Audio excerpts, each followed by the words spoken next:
종료 주일입니다. 주님께서 십자가로 가시기 위해서 이제 이스라엘 예루살렘으로 입성하십니다. 그 성으로 들어갈 때에 많은 사람들이 잎나무를 들고 막 흔들면서요, 종려나무 잎을 들고 호산나 다윗의 자손이여 막 외쳤어요.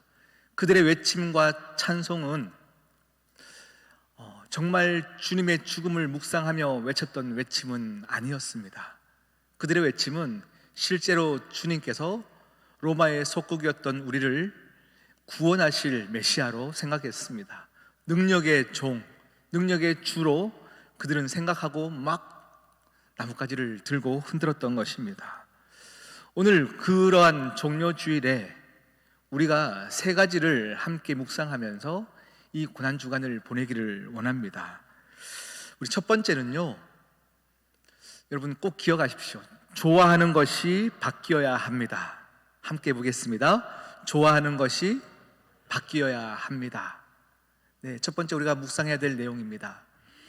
오늘 말씀 본문을 보면요, 가롯 유다가 주님을 팔기 위하여 사람들과 함께 모의를 하였고 은 30에 주님을 팔게 되고 잡히시는 사건이 오늘의 본문입니다. 가롯 유다는 주님의 제자였습니다. 3년 동안 동고동락하며 주님의 말씀을 듣고 주님께서 계속 죽음을 예고하시고 모든 상황들을 다 보았던 그가 결국은 주님을 팔게 되고 십자가로 못 박는 그 길 가운데 징검다리의 역할을 했던 그 당사자 가롯 유다입니다. 성경에는요, 가롯 유다에 대한 이야기들이 군데군데 나오는데, 가롯 유다는 주님과 함께 동고동락했고 주님의 말씀을 들었지만 그의 마음 깊은 곳에 그가 좋아했던 것이 돈이었습니다. 요한복음에 보면 가롯 유다를 향하여서 그는 돈을 사랑하는 자다라고 이야기하고 있고 그는 도둑이라고 표현되고 있습니다. 그는 항상 돈을 좋아했기 때문에 그가 제자들과 함께 돈을 맡을 때 회계의 역할을 감당하면서요, 항상 돈 주위에 있던 사람이 가롯 유다였습니다. 주님의 말씀을 들으면서도 그가 좋아하는 것이 바뀌지 않으니 결국은 은 30에 예수 그리스도를 팔게 되어지더라라는 것입니다. 여러분이 좋아하는 것은 무엇입니까? 여러분이 마음 깊은 곳에 정말로 좋아하시는 것은 무엇입니까? 우리 인생을 살다 보면 사실 돈이 얼마나 소중한지 우리는 다 압니다. 그러니 우리는 다 돈을 쫓아 살아가고 있는 것, 어찌 보면 당연한 일 같습니다. 허나 우리 그리스도인들이라면 정말로 우리가 돈이 필요 없는 존재가 되어지는 것이 아니라요, 돈을 쫓는 인생이 아니라 훈련해야 되는 인생이 되어야 합니다. 우리 목사들이라고 해서요, 돈을 사랑하지 않는 것은 아니에요. 돈이 왜 필요 없겠습니까?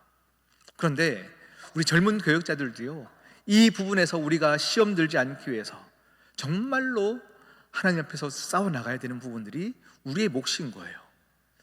이번 대신방을 앞두고 제가 우리 구역자님들과 함께 교육을 할 때 제가 그런 얘기를 가장 먼저 드렸어요.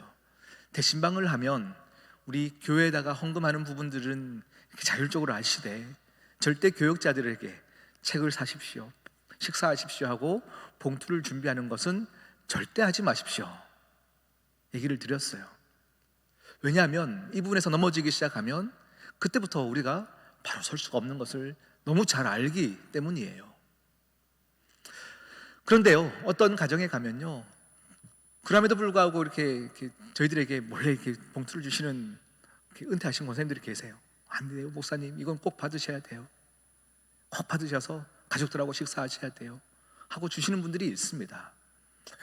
충분히 그 마음이 이해가 되어져요. 어린 아들뻘 되는 우리 목회자들에 대해서 정말로 가족들 챙기시고 식사 한번 하세요 하는 그 마음은 너무 감사하죠. 그런데 제가 이것을 이제 제 주머니에 넣기 시작하면 어떻게 되겠습니까?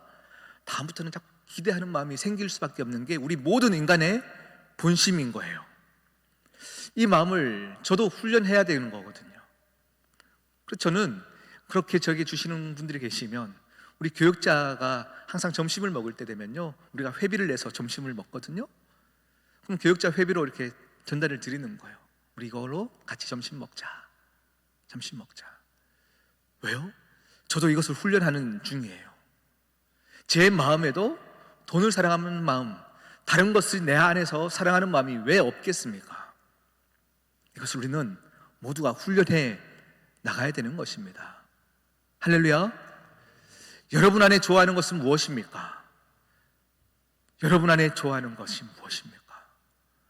우리 시편, 우리 31편 19절에 보면요, 이런 말씀이 있습니다. 한번 읽어보겠습니다. 주를 두려워하는 자를 위하여 쌓아두신 은혜, 곧 주께 피하는 자를 위하여 인생 앞에 베푸신 은혜가 어찌 그리 큰지요.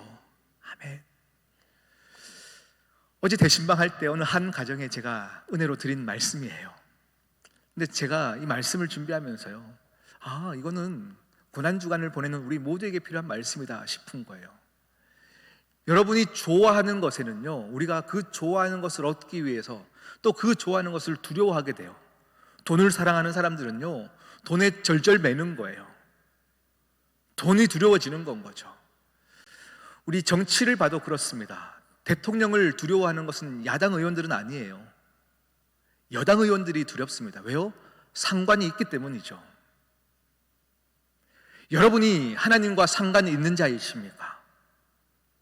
여러분의 인생을 살면서 주일날은 아멘 아멘 하지만 여러분의 일상의 삶에서 하나님과 상관 있는 삶을 살고 계시면 하나님이 두려울 수밖에 없는 거예요. 오늘 이 시편 말씀은 여호와를 두려워하는 자를 위하여 쌓아두신 은혜가 있다라고 말씀하시는 거예요.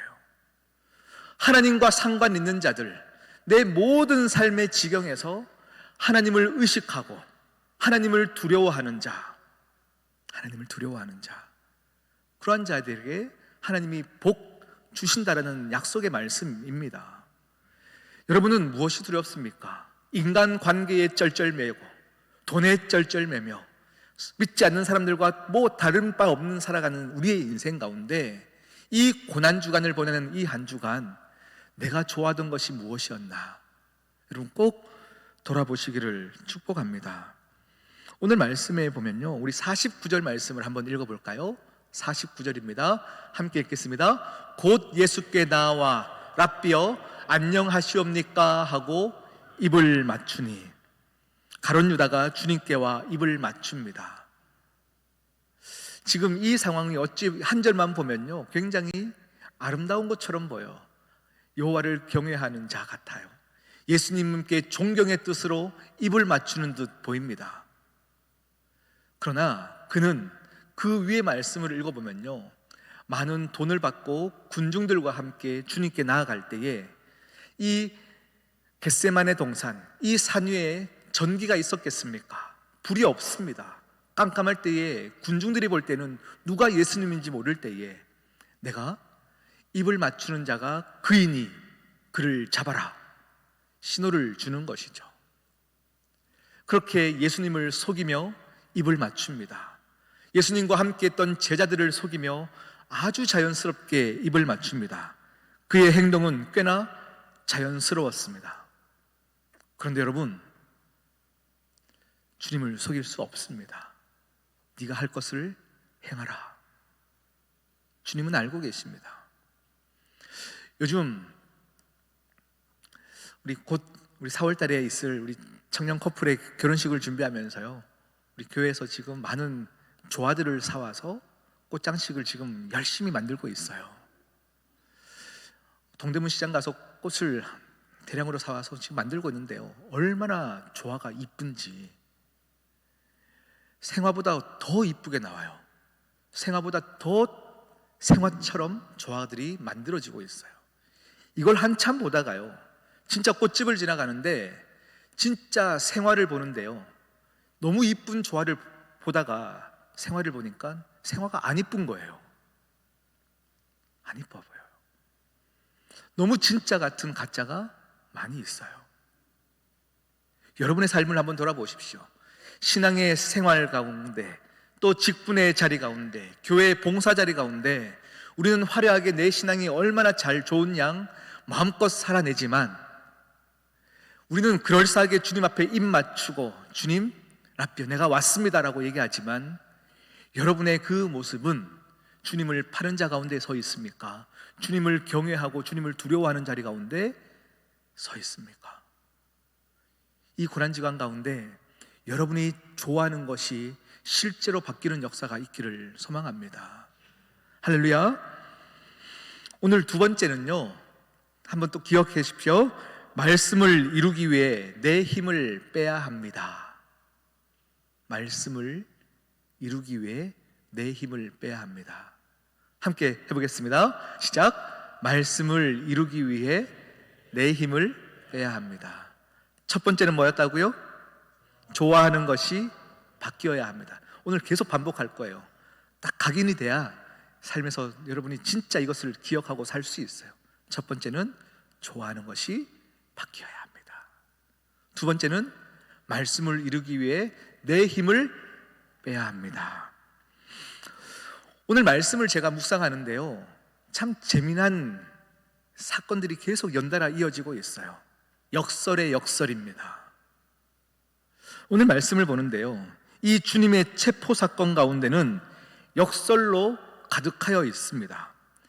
예수님을 잡으러 온 많은 무리들, 힘이 있는 건장한 사람들, 그 사람들은요 오히려 겁을 먹고 두려움에 질려서 30 초반의 유대인 청년 한 명을 잡기 위해는 오는데 칼과 몽치를 들고 와요. 몽치는 잘 깎인 나무 막대기, 나무 망치입니다. 이것을 들고 오는 거예요. 이 한 명을 잡으려고 수십 명의 사람들이 두려워하며 겁에 질려 이것을 가지고 오고 있어요. 그런데 그들에게 잡히는 이 예수 그리스도, 유대인 청년은 오히려 겁먹은 모습이 아니라 당당한 모습으로 그들을 맞이하고 있어요. 또 예수님의 진정한 친구가 됐어야 하는 가룟 유다는 예수님의 배신자가 되어 있는 모습으로 서 있습니다. 모든 사람들의 칭송과 칭찬을 받아야 될 그 왕이신 예수 그리스도는 강도 취급을 받으면서 붙잡혀 계십니다. 천사들의 호령 가운데 큰 군대를 동원하실 수 있는 예수님은 아무런 반응이 없이 붙잡혀 계십니다. 그런데 주님과 함께 죽을지언정 절대 부인하지 않겠습니다라고 했던 제자들은 모두 예수님을 버리고 도망가고 있습니다. 이 역설 뒤에 역설이 뒤따르는 이 상황을 보면요, 참 주님 입장에서 속상할 법한데 당황하지 않고 가야 할 길을 묵묵히 그리고 당당히 걸어가고 계십니다. 왜요? 주님은 오늘 이 사건을 통하여 성경이 이루어짐을, 말씀이 이루어짐을 믿고 알고 계셨기 때문입니다. 오늘 사람들이 예수님을 잡으러 왔습니다. 그때에 베드로가 칼을 들어 칼을 휘두르게 되고 대제사장의 종 말고의 귀를 자르게 됩니다. 이 정도면요, 다들 겁먹어 있는 제자들을 보면서 봐라, 베드로가 정말 내 가장 충성된 제자다 하고 칭찬해 줄 법하지 않습니까? 역시 믿을 만한 건 베드로밖에 없다 할 법한데 주님이 베드로를 향하여 혼을 내십니다. 그 칼을 칼집에 집어넣어라. 칼을 쓴 자가 칼로 망한다. 내가 12군단의 천사들을 부를 수 있는 능력이 없겠느냐? 난 다 할 수 있다. 허나 나에게는 그것이 중요한 것이 아니라 하나님의 뜻이 이루어지는 것이 중요하다. 주님이 말씀하고 계시는 거예요. 주님이 천사를 동원할 능력이 있으셨습니다. 힘을 가졌습니다. 그런데 힘을 빼셨습니다. 우리의 삶을 보면요, 내가 어떤 존재인지 드러내기 위해서 우리는 굉장히 힘을 과시하기 위해서 내가 어떤 사람인 양 드러내기 위해요. 돈을 자랑하는 것이죠. 인맥을 자랑하는 것입니다. 모든 관계성들을 자랑하고 내 직위를 자랑하는 것입니다. 우리는 내 힘을 가지고 내 뜻을 이루는 것에 집중하는 게 우리 인간의 모습입니다. 세상 또한 마찬가지죠. 그런데 주님은요, 세상과 싸움이 되지 않았던 이유가 무엇이냐면 세상이 바라는 목적과 주님이 바라는 목적이 달랐기 때문에 싸움 자체가 되지 않는 거예요. 세상은 갖기 위해, 얻기 위해, 높아지기 위해 싸우는데 주님은 죽기 위해 오셨고 겸손해지기 위해 했고 섬기기 위해 오셨어요. 그러니 싸움 자체가 안 되는 거예요. 돈을 쫓아갔더라면 오늘 이 나를 잡으러 온 이 군대들에게 천사들을 동원해서 내가 어떤 존재인지 나타내기 위해 싸우셨다면 그 당시에는 주님은 잡히지 않으실 수 있겠지만 그랬다면 2000년 후에 우리는 십자가의 구원의 역사가 우리 가운데 은혜로 나타나지 않는 건 거죠. 주님은 힘을 빼셨어요. 그리고 말씀이 이루어지는 것에 집중하셨어요. 여러분, 여러분의 인생 가운데 실질적으로 내가 힘을 빼야 되는 부분은 무엇인지 한 주간 고민하십시오. 예수 그리스도의 삶을 본받아 내 인생 가운데 힘을 빼야 되는 부분들이 무엇인지 실질적으로 고민하는 여러분 되셔야 합니다. 할렐루야. 우리 세 번째입니다. 기도하지 않으면 감당할 수 없습니다. 함께 할게요. 기도하지 않으면 감당할 수 없습니다. 첫 번째는 뭐였다고요? 감사합니다. 두 번째는요? 말씀을 이루기 위해 내 힘을 빼야 합니다. 세 번째는요? 기도하지 않으면 감당할 수 없습니다. 오늘 내 제자가 나를 잡으러 온 거예요. 나를 판 거예요. 많은 사람들이 나를 칭칭 감으러 왔어요. 나를 죽이러 온 거예요. 그런데 이 체포 사건 바로 전의 본문은 주님이 겟세마네 동산에서 기도하고 계세요. 피눈물 흘려가며 기도하고 계십니다. 그때 함께 간 세 제자가 자고 있죠. 그때 주님은 이렇게 말씀하십니다. 41절 말씀을 우리 함께 보겠습니다. 함께 읽겠습니다. 시험에 들지 않게 깨어 기도하라. 마음에는 원이로되 육신이 약하도다 하시고, 시험에 들지 않게 깨어 기도하라 말씀하십니다. 여러분에게 한번 물어보겠습니다. 여러분이 시험 들 때는 언제입니까? 여러분이 시험 들 때는 언제입니까? 누군가가 나에 대해서 막 욕할 때 여러분, 나 시험 들어서 더는 못하겠어, 이런 얘기 하지 않습니까? 나를 누군가가 해하는 자가 있으면 그게 시험 드는 일이에요. 나 이제 교회 못 가겠어, 시험 들었어. 우리는 보통 그렇게 얘기하죠. 그런데 주님이 오늘 이 말씀을 제자들에게 주실 때는 다르게 말씀하고 계세요. 주님과 함께 3년 동안 있었던 가룟 유다가 주님을 팔려고 할 때 주님이 시험 들까요, 안 들까요? 시험 들 만한 일이죠. 많은 사람들이 칭송하며 메시아가 오셨다라고 칭찬했는데 그 모든 사람들이 도망갔어요. 오히려 십자가에 못 박는 일 가운데 동참했어요. 시험 들까요, 안 들까요? 시험 들어요. 그런데 주님의 시험은 이런 상황들 때문에 시험 드시는 게 아니에요.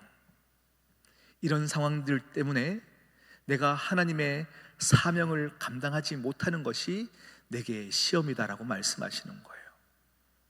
말씀이 내게 이루어져야 하는데 내가 그래서 이것을 두려워서 기도하고 있는데 혹시 내가 이걸 두려워서 이 일을 내가 감당하지 못하는 것이 내가 시험 드는 것이니 나는 이렇게 기도하지 않냐 말씀하고 계시는 거죠. 우리의 시험은 다른 부분의 시험이에요. 내가 힘들면 시험 들었다고 얘기하는데 주님의 시험은 하나님의 길에 서지 않는 것이 시험이었어요. 그러니 너희도 시험 들지 않기 위하여 깨어 기도하라 말씀하시는 것입니다. 여러분을 억울하게 만드는 자가 있습니까? 누군가 때문에 힘들어 시험 들었습니까? 아니요. 그런 분들이 옆에 계시다면 여러분을 더욱더 말씀이 이루어지기 위해서 여러분 주위에 맡겨주신 조교입니다. 여러분 인생 가운데 사랑의 말씀, 용서의 말씀, 하나됨의 말씀을 이루기 위해서, 내 인생 가운데 하나님의 말씀을 이루기 위해서 하나님이 내게 맡겨준 사람입니다. 그러하기 때문에 주님은 나를 판 가룟 유다를 위해서 욕한 것이 아니에요. 많은 사람들을 향해서 욕하시는 것이 아닙니다. 내가 이 사명 감당하도록, 내 삶 가운데 말씀이 이루어지도록 계속 서 계시는 것이고 계속 기도하시는 것입니다. 여러분, 오늘 이 세 가지를 여러분 삶 가운데 묵상하고 묵상하십시오. 할렐루야. 네, 첫 번째가 뭐라고요? 좋아하는 것이 바뀌는 것입니다. 여러분, 정말로 그것이 바뀌어야 합니다. 좋아하는 것이 바뀌는 순간 하나님이 두려워져요. 그 하나님 앞에 서는 것이 두려워지고 하나님이 좋아져요. 그것이 하나님과 상관 있는 자입니다. 그것이 하나님의 자녀가 되는 것입니다. 여러분의 인생 가운데 좋아하는 것이 바뀌지 않은 채 신앙생활들을 하는 것은 결국은 우리 또한 가룟 유다와 같이 주님을 파는 자 앞에 서게 됩니다. 여러분의 인생에 좋아하는 것이 바뀌기를 축복합니다. 두 번째가 뭐라고요? 말씀을 이루기 위해 내 힘을 빼야 합니다. 여러분 꼭 기억하십시오. 내가 어떤 존재인지 드러나는 것이 중요하지 않습니다. 말씀만 이루어진다면 나는 내 자아를 다 내려놓고, 내가 어떤 존재인지 다 내려놓고 주님 앞에, 말씀 앞에 서기만 하면 힘 빠지는 인생이 더 복된 인생입니다. 세상과 싸움이 되지 않습니다. 그렇기에 여러분이 모두 힘을 빼 하나님 앞에 영광 돌리기를 축복합니다. 세 번째, 이 고난주간 가운데 우리에게 주신 말씀 뭐라고요? 기도하지 않으면 감당할 수 없습니다. 네, 내가 수십 년 교회를 위해서 이렇게 섬겼습니다. 나는 하나님 주신 사명을 이렇게 감당했습니다 라고 하지만 기도하지 않는 자들은요, 다 내 영광을 위해서 그렇게 포장하고 조화의 인생을 살아간 거예요. 생명이 없어요. 아무리 아름다워 보이나 생화에게만 생명이 있는 것이죠. 아름다운 꽃이라 할지라도 조화는 생명이 없는 거예요. 여러분의 인생 가운데 내가 더욱더 이 생명을 갖기 위해서, 내게 주신 이 사명을 감당하기 위해, 시험 들지 않기 위해 늘 깨어 기도하는 여러분 되셔야 합니다. 아멘. 이 세 가지 말씀을 이 고난지간 가운데 여러분 계속 묵상하고 묵상하십시오. 내가 이렇게 하나님을 사랑한다 했으나 내 삶을 보면 하나님을 사랑하지 않는 것 같아. 묵상하셔야 돼요. 그리고 하나님께 또 기도하시는 거예요. 그러한 삶을 살아가는 저와 여러분 되시기를 축복합니다. 함께 기도하시겠습니다. 하나님 아버지, 참 감사합니다. 우리가 무엇이간데 우리를 향하여 십자가의 길을 묵묵히 걸어가시며 우리를 얻고 우리에게 생명을 주셨습니까? 허나 우리의 삶을, 하나님 앞에 기쁘신 삶을 이야기하나 그 삶을 살아내지 못하고 있으며 진정 좋아하는 것이 바뀌지 않은 모습이 참 많이 있습니다. 2023년 고난주간과 부활주의를 맞는 우리들이 하나님 앞에 기쁜 귀한 모습이 될 수 있도록 은혜 더하여 주시옵소서. 묵상하고 고민하고 기도하며 하나님 기뻐하시는 자리 가운데 모두 서 있어 우리의 삶의 자리 가운데도 용서와 사랑의 성경의 이루어짐의 역사가 있게 하여 주시옵소서. 이 모든 말씀 예수 그리스도의 이름으로 기도드립니다.